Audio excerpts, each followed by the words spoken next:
நேயர்களே, இன்றைக்கு ஈரான் அமெரிக்காவுடைய போர் குறித்து நாம சில அனலிட்டிக்கலான சில விஷயத்த இப்ப நான் உங்களுக்கு தரப்போறேன்.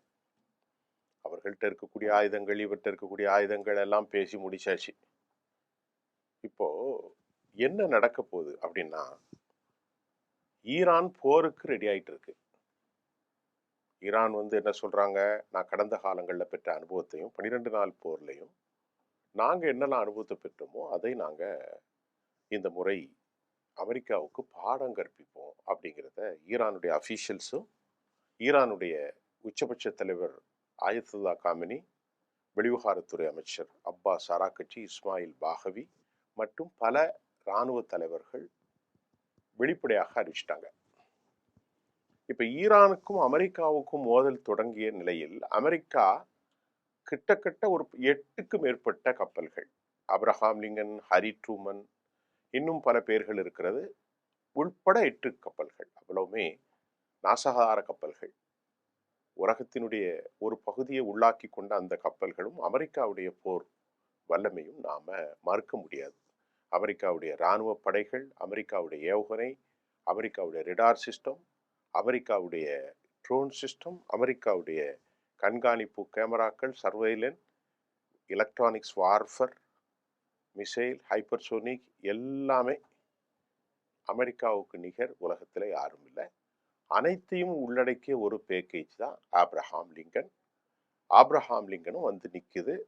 அங்கங்க தள்ளி பல கடல் பிராந்தியங்கள்ல 8க்கு மேற்பட்ட கப்பல்கள் சிக்னலுக்காக வெயிட் பண்ணுகிறது. இவர்கள் அழைத்த போது அவர்கள் பணியை ஆரம்பிப்பார்கள். இது ஒண்ணு. அப்ப நம்ம என்ன முடிவுக்கு வர்றோம்? அமெரிக்கா தாக்குதலை நடத்துறதுக்கு ரெடியா இருக்கு, அப்படிதான்.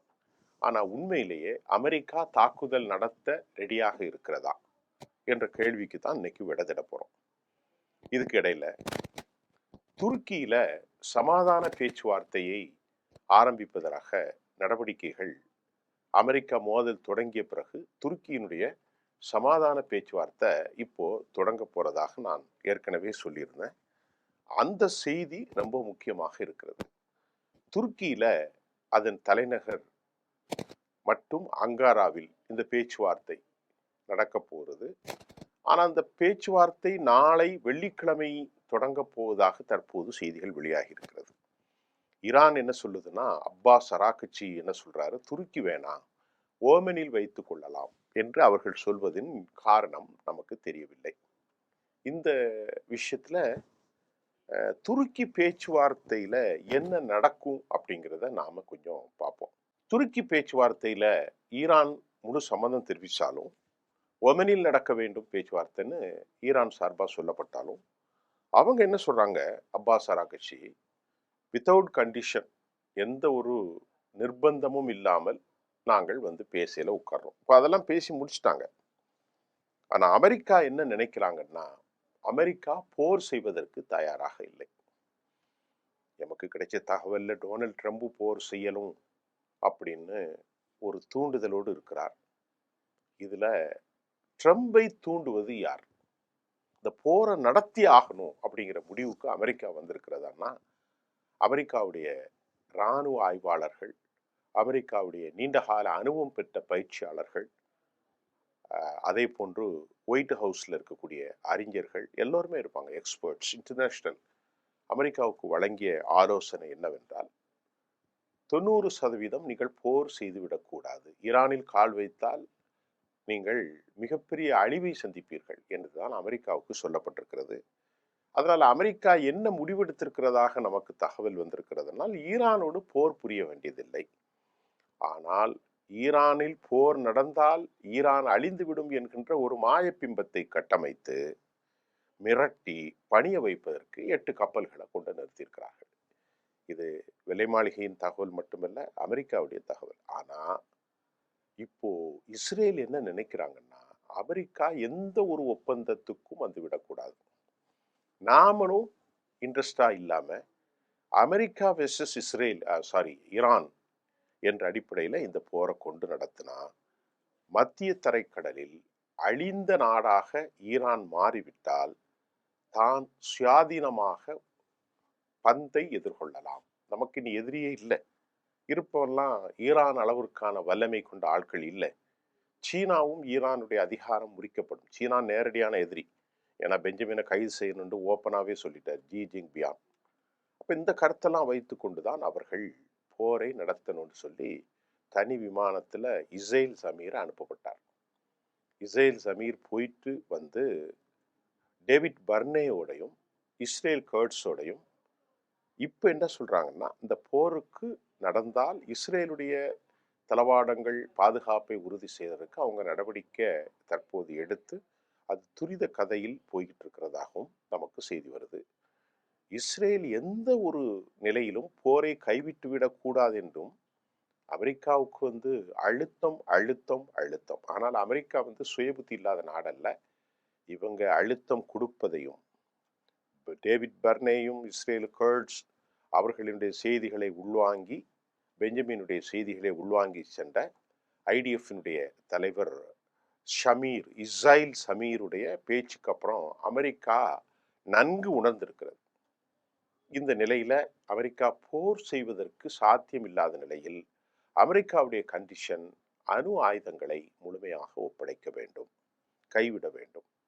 இரண்டாவது மிக முக்கியமான கோரிக்கை, உலகில் மிகப்பெரிய வல்லாதிக்க ஏவுகணை தளவாடங்கள் உற்பத்தியாளராக இருக்கும் ஈரானு நீண்ட 14,000 10,000 தொலைவுக்கான நீண்ட தூர பலிஸ்டிக்ஸ் ஏவுகணைகளை பயன்படுத்தும் திறன்களை கைவிடணும்.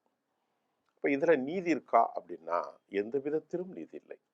எல்லா திறன்களையும் அமெரிக்கா கொள்ளும், நேட்டோக்கள் கொள்வார்கள், பக்கத்தில் இருக்கக்கூடிய இஸ்ரேலும் கொள்வார்கள். ஆனால் அமெரிக்கா ஆணையிட்டால் எந்த ஒரு தேசம் எதை பயன்படுத்த வேண்டும் எதை பயன்படுத்தக்கூடாது என்று அமெரிக்காவுடைய கருத்தை ஏற்பதற்கு நாங்கள் சரணடையலாம் என்று அவர் உச்சபட்ச தலைவர் அயத்துல்லா கமேனியுடைய அறிக்கையை நாம் இப்போ பார்த்திருக்கிறோம். அவருடைய ஸ்டேட்மெண்ட்டும் தெளிவாக இருக்கிறது.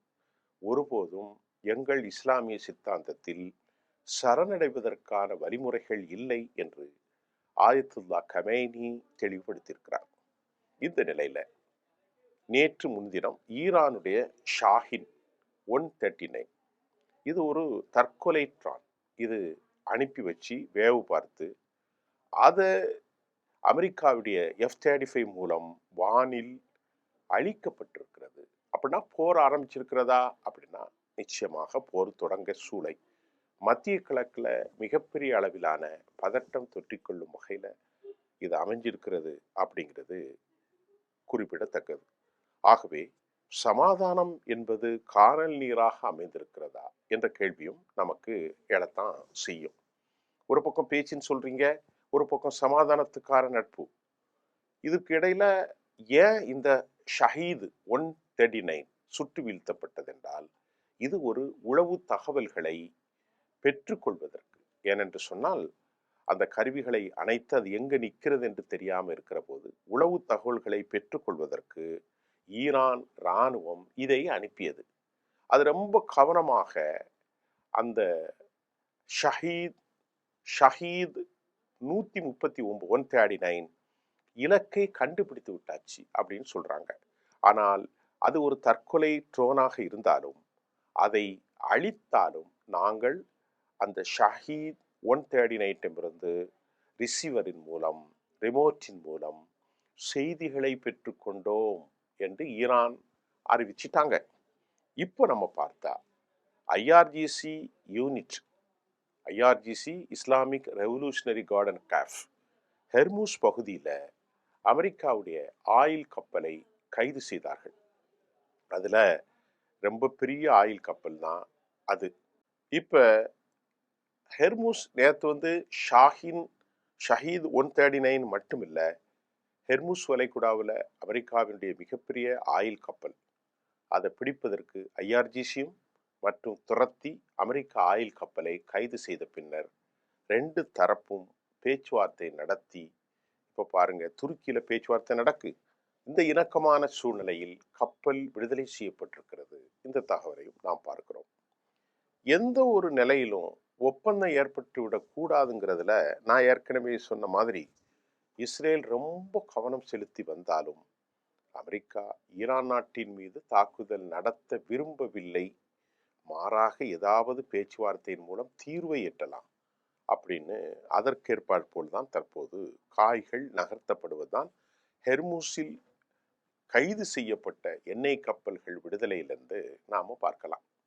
இந்த 12 நாட்கள் போரின் போது ஏற்பட்ட இழப்புகளை அமெரிக்கா மூலம் ஈடு செஞ்சிடணும் அப்படின்னு இஸ்ரேல் திட்டம் தீட்டி வருவதாக.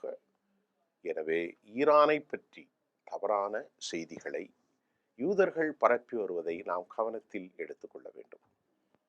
ஈரான் நாட்டில் இதற்கிடையில பல்வேறு பகுதியில் 8க்கு மேற்பட்ட இடங்களில் தீப்பிடித்தல் மற்றும் குண்டுவெடிப்பு தெஹ்ரானின் தெற்கு பகுதியிலும் நடைபெற்றிருக்கிறது. இதுக்கு என்ன காரணம் அப்படின்னு பார்த்தா, ஈரான் நாட்டில் நடந்த சதி செயல்கள் அனைத்திற்கும் சிஐஏ மற்றும் மொசாத் என்று உச்சபட்ச தலைவர்கள் அறிவித்திருக்கிறார்கள். இப்ப தற்போது வரை தெஹ்ரான் அருகிலே புகை மண்டலமாக இருக்கிறது. பல்வேறு குண்டுவெடிப்புகளும் 15க்கு மேற்பட்டவர்களும் கொல்லப்பட்ட நிலையில் இந்த பின்னணி தற்போது என்ன என்பதையும் சில விஷயங்களை நாம பார்க்கணும். பந்தர் அப்பாஸ் துறைமுகம் உள்பட ஏற்கனவே நாம பார்த்தோம், பல பகுதிகளில் குண்டுவெடிப்பு நடைபெற்ற நிலையில இதனை ஈரான் அரசு மறு உருவாக்கம் செய்து கேஸ் சிலிண்டர் வெடிப்பு என்று கூறி சமாதானம் செய்தாலும் உண்மையிலே இது மேற்கத்திய நாடுகளின் சதியாக இருக்கும் வாய்ப்பு என செய்திகள் தற்போது குறிப்பிடத்தக்கது. அதாவது இஸ்ரேல் இராணுவம் பந்தர் அப்பாஸில் குண்டு வெடித்தவுடன் தனக்கும் இதற்கும் எந்த சம்பந்தமும் இல்லை என உடனடியாக மறுப்பு அறிக்கை வெளியிட ஒரு காரணம்.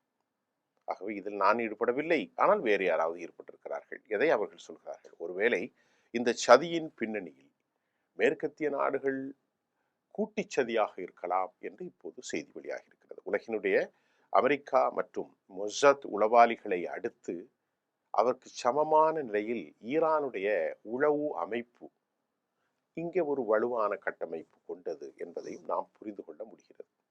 குவாட்ஸ் இந்த ஃபோர்ஸினுடைய ஐஆர்ஜிசி யூனிட் 840 நடவடிக்கைகள் மூலம் ஈரானுடைய மொசாத்துக்கு சமமான இந்த உளவு அமைப்பு உலகத்தில் பல நாடுகளில் ஸ்லீப்பர் செல்களை உருவாக்கி இருப்பது மேற்கு உலகத்திற்கு நல்ல செய்தி அல்ல.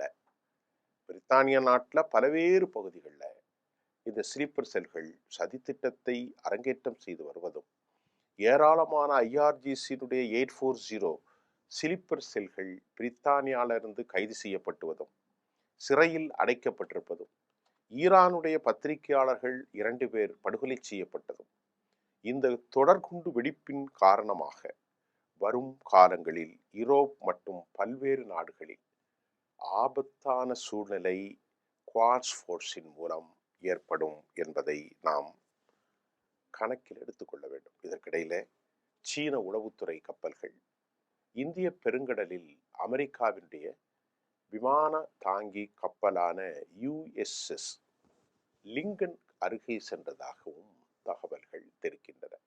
ஆனால் இந்த செய்திகள் எல்லாம் நாம் ஒரு பைண்டிங்கா பார்த்தா 2 விஷயம் இருக்கிறது. அமெரிக்காவை பொறுத்தவரை போர் செய்வதற்கு ஆர்வம் காட்டவில்லை.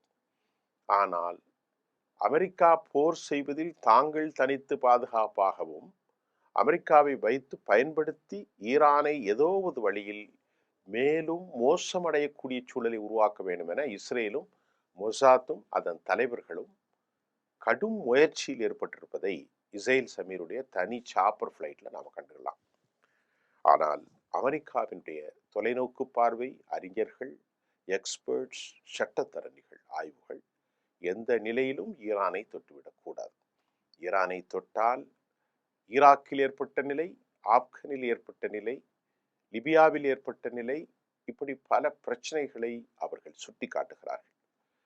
F-35ஓ, F-22ஓ, F-57ஓ, GBU-57ஓ வைத்து என்னதான் குண்டுகளை போட்டு ஈரானை அழித்தாலும் நான் ஏற்கனவே பல காரணங்களை சொன்னேன். கீழ் இறங்காமல் வெற்றி ஒன்றும் சாத்தியமில்லை. இப்ப அமெரிக்க படைகள் கீழே இறங்கி ஆட்சி மாற்றம் ஏற்படுத்துவதற்கு சாத்தியமில்லை. காரணம் 8 லட்சத்திற்கு மேற்பட்ட வர பஷி மற்றும் ஐஆர்ஜிசிகள் இருக்கிறார்கள். 7 லிருந்து 8 லட்சம். அவர்கள் இஸ்லாமிய சித்தாந்தத்தின் பால் உரியவர்கள்.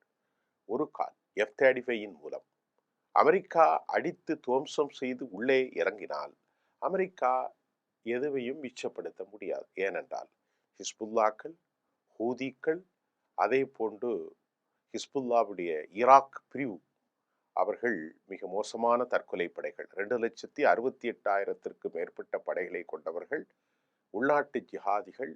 உலகம் முழுவதும் அமெரிக்காவுக்கு எதிரான கொதிநிலை, தப்ப முடியாத சூழ்நிலை. அமெரிக்க தளங்கள் மத்திய கிழக்கில் ஒன்று கூட பேருக்கு இல்லாத நிலை. இதையெல்லாம் கணக்கில் கொண்ட அமெரிக்கா, துருக்கியின் எரடோகன், அமெரிக்காவினுடைய கைப்பாவை, இவர் மூலம் பேச்சுவார்த்தை நடத்தி ஏதாவது ஒரு தீர்வை எட்டி மெதுவாக 8 கப்பல்களையும் அங்கிருந்து நகர்த்திவிட வேண்டும் என்பதற்கான ராஜதந்திர முயற்சி இப்போது நடக்கிறது. இது குலைந்து விட வேண்டும், இது சீரழிக்கப்பட வேண்டும் என இஸ்ரேல் எல்லா முயற்சியும் செய்கிறார்கள். ஆனால் அமெரிக்கா அதற்கு ஒருபோதும் ஒத்துழைக்காது என்பதுதான் தற்போது நிலை. பேச்சுவார்த்தை நாளை வெள்ளிக்கிழமை தொடங்க இருப்பதாக தகவல்கள் வருகிறது. நாளை காலை மற்றும் பல புதிய செய்திகளோடு சந்திப்போம். நன்றி.